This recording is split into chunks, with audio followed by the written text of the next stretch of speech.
Imagine the unthinkable. A mother, trusted to protect her children, commits an unimaginable act of violence. In a shocking turn of events, a mom drowned 2-year-old, shot 9-year-old, before turning herself into the police.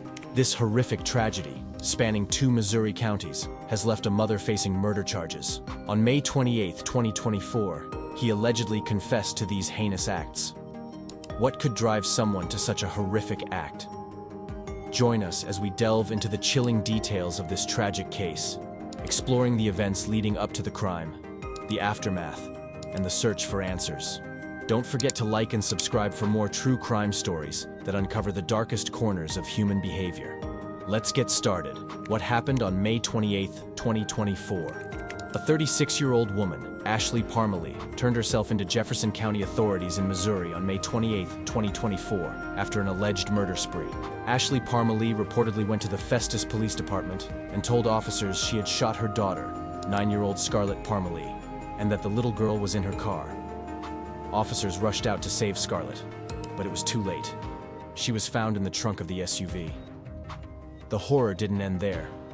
Parmalee also informed officers that her son, 2-year-old Isaac, was dead at another location.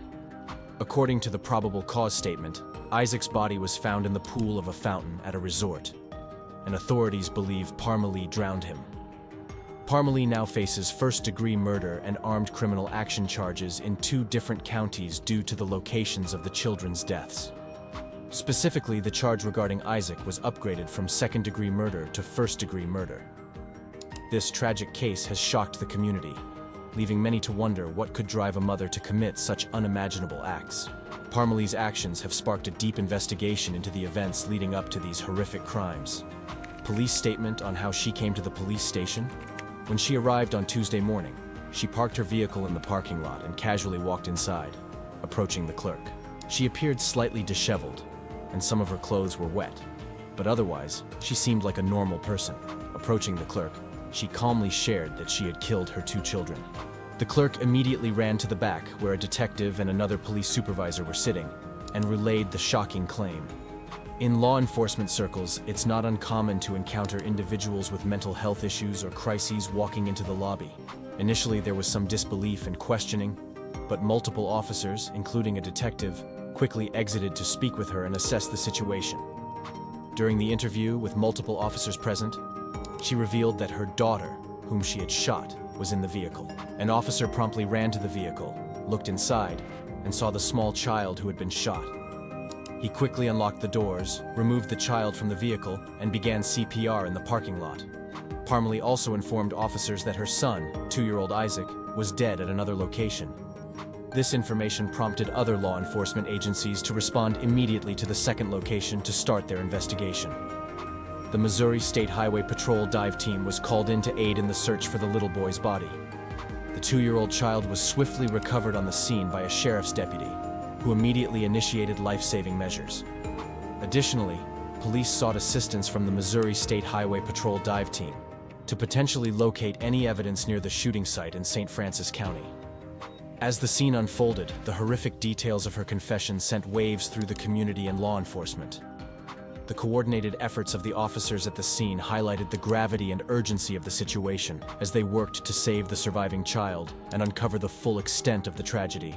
The investigation moved swiftly, driven by the dire circumstances and the need to piece together the events that led to this heartbreaking incident.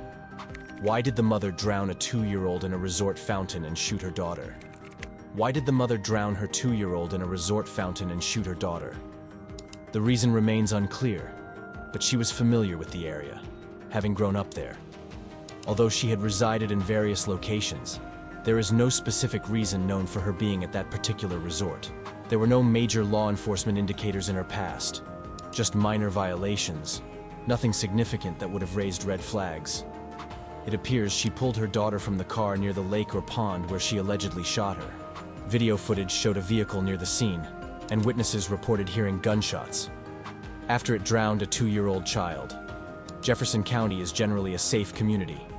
In fact, in 2023, Jefferson County had the lowest per capita homicide rate in the entire St. Louis region.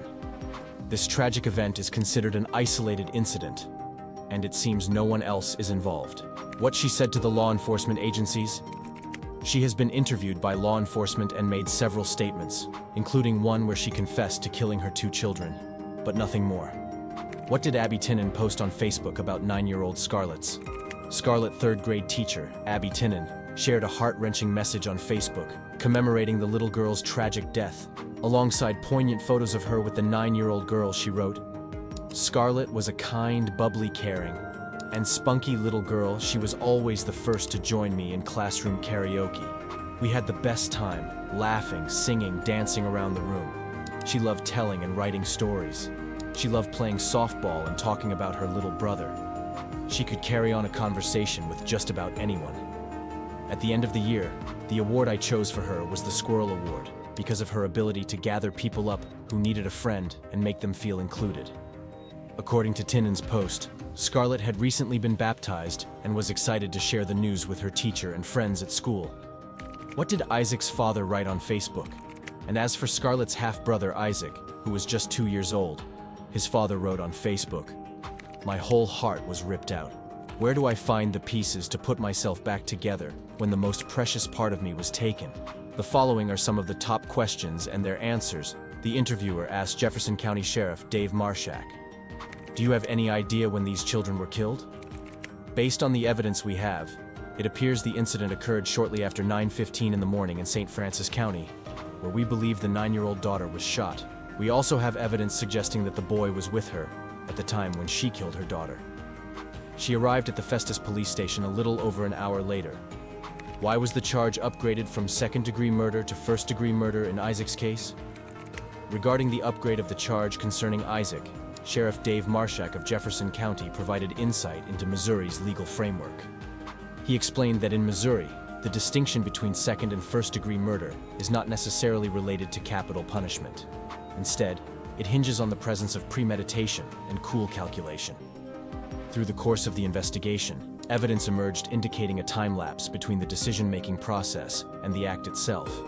This pivotal information led the prosecutor to believe they had sufficient grounds to elevate the charge to first-degree murder, a more serious offense than second-degree murder.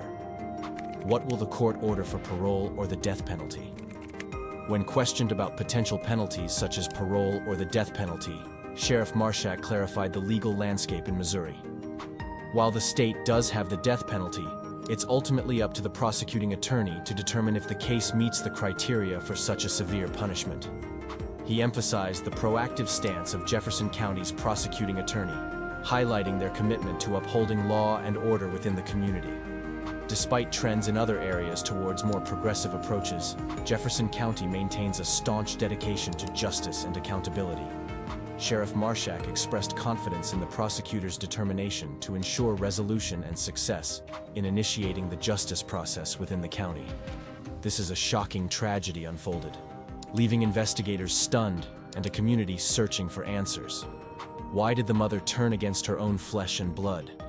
The truth remains a mystery, and the case is cold. Subscribe to our channel for more true crime content and join us as we always discuss unsolved cases that leave you speechless.